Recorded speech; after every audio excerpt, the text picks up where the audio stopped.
Long before the first temples were built or sacred songs were sung, humans already looked up at the sky and wondered what forces ruled the world. They saw the blazing sunrise each morning and thought a mighty being must be pushing it across the heavens. They watched the moon grow full and fade again, believing it was a spirit watching over the night. Every flash of lightning, every rumble of thunder, every whisper of the wind, these were messages from invisible powers. When our ancestors sat beside their fires, deep in dark caves or open plains, they spoke softly of what they could not see. They felt small beneath the stars, yet they also felt connected to something greater. That feeling, half fear, half awe, was the beginning of religion. It wasn't about temples or priests yet, it was about mystery and gratitude. At first, people believed that everything around them had a spirit. The river that gave them water, the tree that gave them shade, the animal they hunted, all were alive in a deeper, magical way. When the wind howled or the rain poured, they thought the spirits were speaking or perhaps angry. To calm them, people began to offer gifts, a carved bone, a shell, or a handful of grain. Over time, these small acts of respect turned into rituals. A ritual was a way to say thank you, to ask for help, or to bring good luck before a hunt. Before setting out, a tribe might paint their faces with red clay, sing a sacred song, or dance around a fire. Every movement, every sound meant something special. It was their way of talking to the unseen world. The first religious leaders weren't priests in temples but shamans and storytellers. They were people who claimed to feel the spirits close to them, healers, dreamers, and guides who led their people through mysteries. At night, they told stories about how the world was created, how the first man and woman came from the earth, or how the stars were once sparks from a great celestial fire. Children listened with wide eyes, feeling both frightened and comforted. In some places, people buried their dead carefully, not because they feared the bodies, but because they believed in an afterlife. They placed food, weapons, and ornaments beside their loved ones, thinking they would need them in another world beyond death. This belief that life continues in some way after we die was one of humanity's most powerful ideas. Archaeologists have found ancient graves filled with red ochre, beads, and animal bones, all signs that even thousands of years ago, humans treated death as sacred. In Shanidar Cave in Iraq, they discovered a burial site covered with traces of flower pollen, suggesting someone had placed blossoms around the dead. That tiny gesture of flower laid beside a friend was the beginning of compassion, memory, and belief. As tribes grew larger, so did their ceremonies. People began gathering for great festivals at certain times of the year, like the first spring planting or the autumn harvest.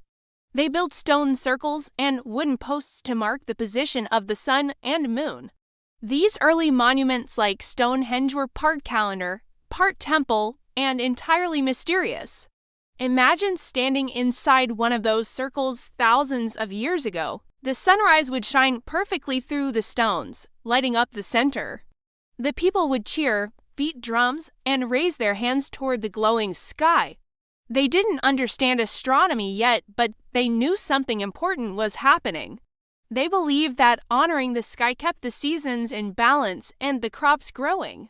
Rituals became ways to hold communities together. When everyone sang, danced, or prayed in the same rhythm, they felt united. They shared hope, fear, and joy. Religion was not just about gods, it was about belonging. In Africa, ancient peoples carved figures of ancestors, believing their spirits protected the tribe. In Europe, cave paintings might have been part of rituals to bring good luck in the hunt. In Asia, early farmers made clay figurines of fertility goddesses, praying for rich soil and healthy children. Everywhere on Earth, humans found their own ways to connect with something beyond themselves. Over time, these simple practices began to grow more complex. The shaman became a holy person, the storyteller became a priest, and the fire circle became a temple. Religion started to shape how people lived, what they ate, and even how they treated each other. Rules were made, songs were memorized, and the invisible world gained names and faces. Some tribes worshipped the sun as the father of all life. Others prayed to the moon, calling her the mother of tides and time. Still others believed in many spirits, each guarding a tree, a river, a mountain, or a wild animal. Even today, these ancient echoes survive in myths told across the world.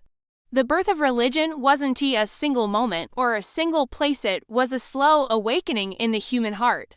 It came from curiosity, wonder, and the desire to make sense of life and death. It was our first philosophy, our first science, and our first poetry. When early humans lifted their eyes to the stars and whispered to the night sky, they were doing more than dreaming, they were beginning to create meaning. They were building the invisible bridge between the world they could see and the mysteries they could only imagine. And as the flames of their campfires flickered and danced, those lights became symbols of something eternal, the spark of belief that still burns inside every human soul. As time passed, human societies began to change. Families grew into villages, and villages became communities that depended on cooperation and trust. To keep people united, they needed shared stories that gave meaning to life and explained the mysteries of nature.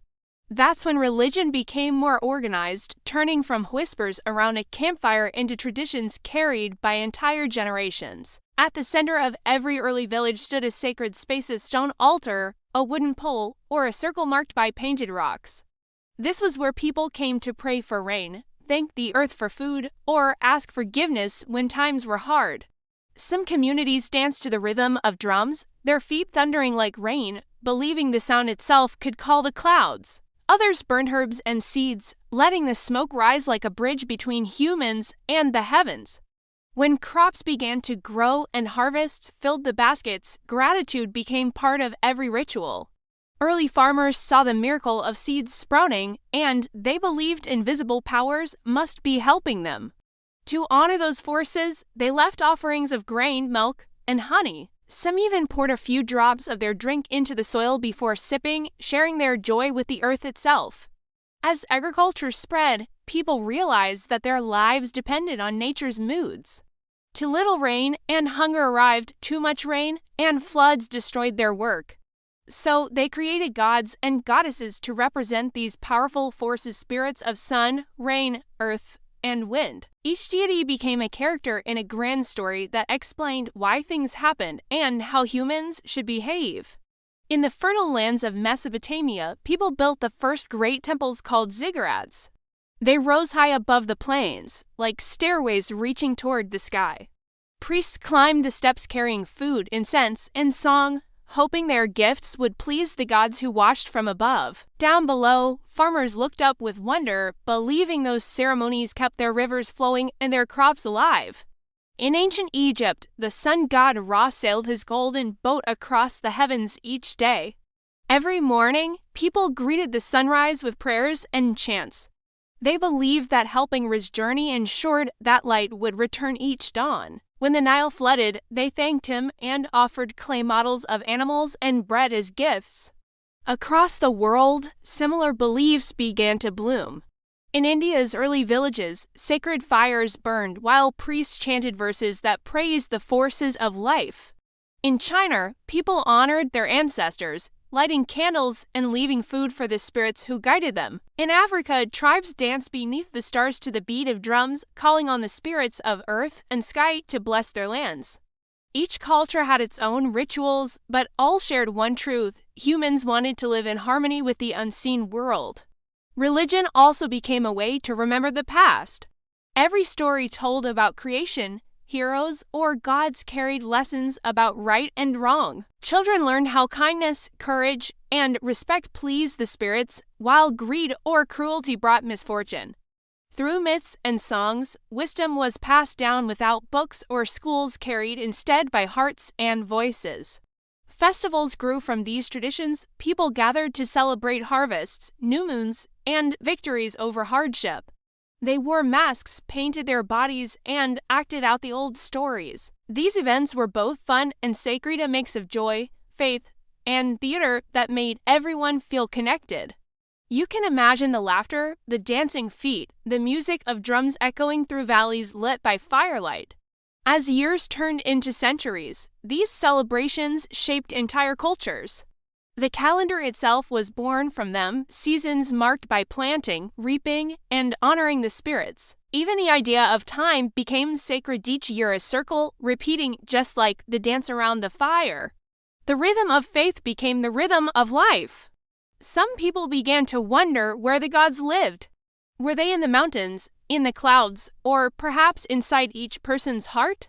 Philosophers, even in ancient times, started to think deeply about the soul, the universe, and the meaning of existence. Thus, religion slowly gave birth to philosophy, and both would guide humanity for thousands of years to come. Temples became the centers of early cities, places not just of prayer but of community life. People came to share food, settle disputes, and plan for the future under the watchful eyes of their gods. The priest became a respected figure, not only because of his faith but because he kept knowledge about stars, seasons, and healing herbs. Religion, science, and leadership were once the same thing, all born from the desire to understand the world. But even as beliefs changed and spread, one thing remained constant: the human heart's search for meaning. Whether someone prayed to the sky, to ancestors, or to the earth, it was always the same question being asked: why are we here? That question united all people, no matter where they lived or what language they spoke. As the Neolithic world grew more complex, rituals became more beautiful and symbolic. People painted sacred spirals on stones, carved gods with many arms or wings, and used sound and color to express devotion. The air would fill with the scent of burning herbs, the hum of voices, and the beat of drums echoing across the night. Faith was no longer just something people felt, it became something they could see, hear, and celebrate together. And so, from the simplest gesture, a flower laid beside a grave, to the grandest temples rising toward the sun, humanity continued to reach for the divine. Religion had given people courage in darkness, hope in despair, and joy in celebration. It taught them that they were part of something larger, something eternal, and though thousands of gods would rise and fall, that longing for connection, for meaning, for light would never fade. As the dawn broke over the first temples, the fires burned brightly, smoke curling into the sky like prayers made visible. The people knelt, whispered, sang, and wept. In their hearts, they felt both small and infinite. And somewhere, deep within the human spirit, the story of faith had truly begun.